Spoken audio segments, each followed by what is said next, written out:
বিসমিল্লাহির রহমানির রহিম। আসসালামু আলাইকুম ওয়া রাহমাতুল্লাহ। বাংলাদেশ আনসার ও গ্রাম প্রতিরক্ষা বাহিনীর সম্মানিত মহাপরিচালক মহোদয়, বাহিনীর ঊর্ধ্বতন কর্মকর্তা বৃন্দ, প্রশিক্ষণার্থীবৃন্দ, সম্মানিত সাংবাদিক ভাই বোনেরা ও সুধী মণ্ডলী, দেশের যে কোনো দুর্যোগ মোকাবেলায় বিশেষ করে গ্রাম অঞ্চলে আমি যা দেখেছি, প্রাকৃতিক দুর্যোগ যখন হয় তখনও দেখেছি যে এই সমস্ত বাহিনীর সদস্যরা ঝাঁপিয়ে পড়ে।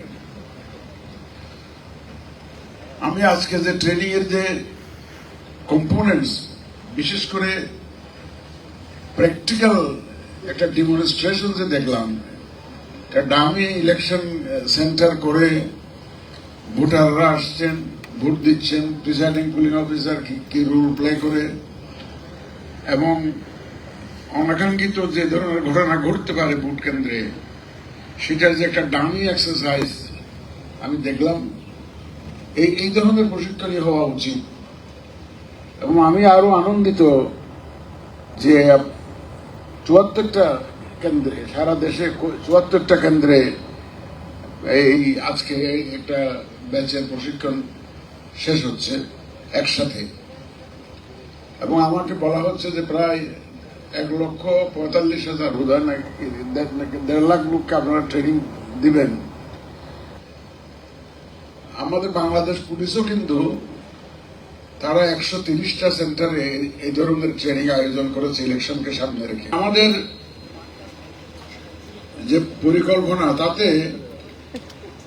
প্রায় ১০ লক্ষ লোক এই ইলেকশনে ডেপ্লয়েড হবে।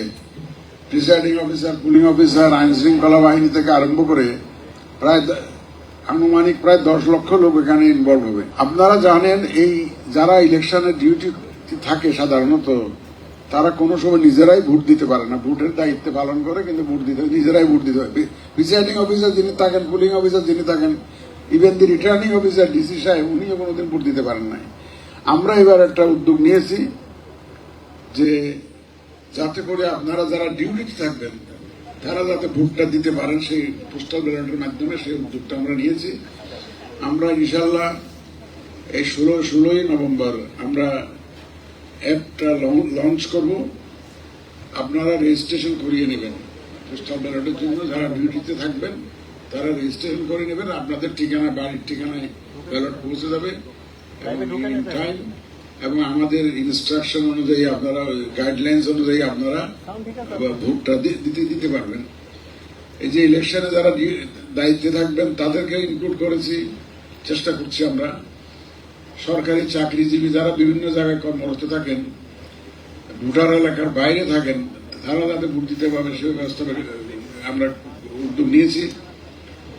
আইনি হেফাজতে যারা জেলে আছে, তারা তো এই দেশের নাগরিক, তারাও যাতে ভোট দিতে পারেন সেই ব্যবস্থাও আমরা, সেই উদ্যোগ আমরা নিয়েছি। প্লাস প্রবাসীদেরও একটা ভোট দেওয়ানোর জন্য উদ্যোগ আমরা নিয়েছি। ১৮ তারিখে আমরা একটা লঞ্চ করব। আশা করবো আপনারা সবাই রেজিস্ট্রেশনটা করে নেবেন যাতে ভোটটা আপনারা দিতে পারেন। আমরা এই মাসেই আমরা ওই যে অ্যাওয়ারনেস রেজিং ক্যাম্পেইনটা ইফেক্টিভলি চালু করব। তবে কিন্তু আমাদের চালু আছে অলরেডি, ইউএনডিপির সহযোগিতায় আমরা কিন্তু অলরেডি বিভিন্ন জায়গায় অ্যাওয়ারনেস রেজিং ক্যাম্পেইন চলছে আমাদের। এটা অনেকটা আমাদের অফিসারদের ট্রেনিং এবং পাশাপাশি এই অ্যাওয়ারনেস রেজিং এর কাজটাও চলছে। আপনারা জানেন এই যে এআই এর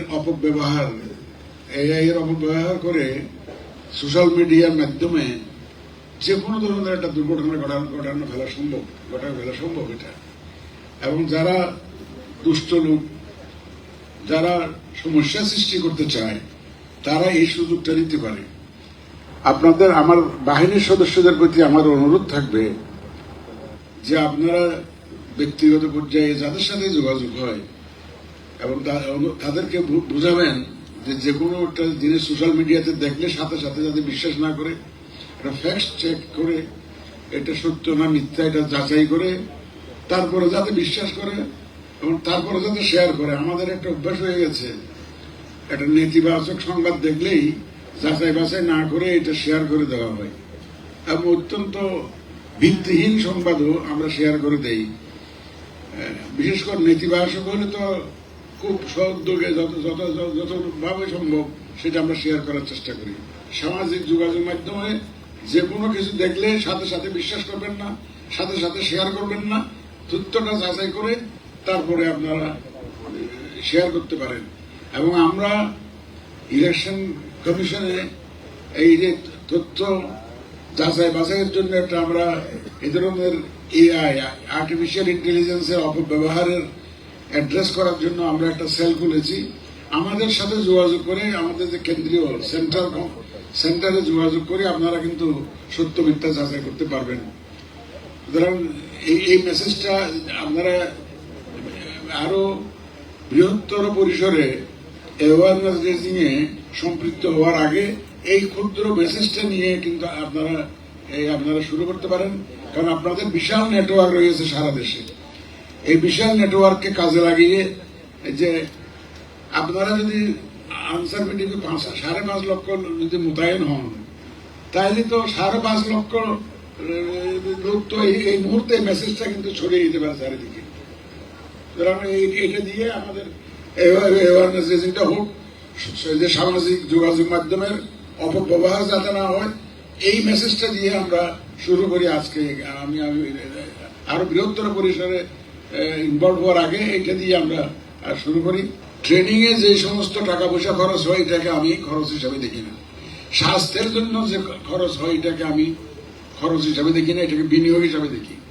এই এডুকেশনে যে খরচটা হয় এটাকে আমি খরচ বলতে রাজি না। এটাকে আমাদের বলতে হবে এটা একটা বিনিয়োগ। ট্রেনিং এরটাও এরকম, যতই ট্রেনিং দিবেন ততই দেখবেন যে আপনার দক্ষতা বাড়বে, আপনার মানসিক যে শক্তি এটা বৃদ্ধি পাবে, এবং যে আপনার কাছ থেকে যে প্রত্যাশিত কাজ সেটা আরো ভালোভাবে করতে পারবেন।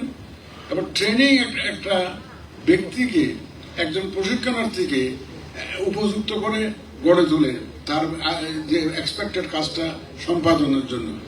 যদি রাজনৈতিক দলগুলো যদি সহযোগিতা প্রত্যাশিত মাত্রায় না করে, ওনারা তো মেজর প্লেয়ার, একটা মেজর প্লেয়ার।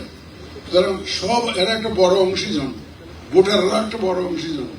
সুতরাং ভোটার, রাজনৈতিক দল, আমাদের সাংবাদিক ভাই বোনেরা, বিভিন্ন বাহিনীর লোকজন,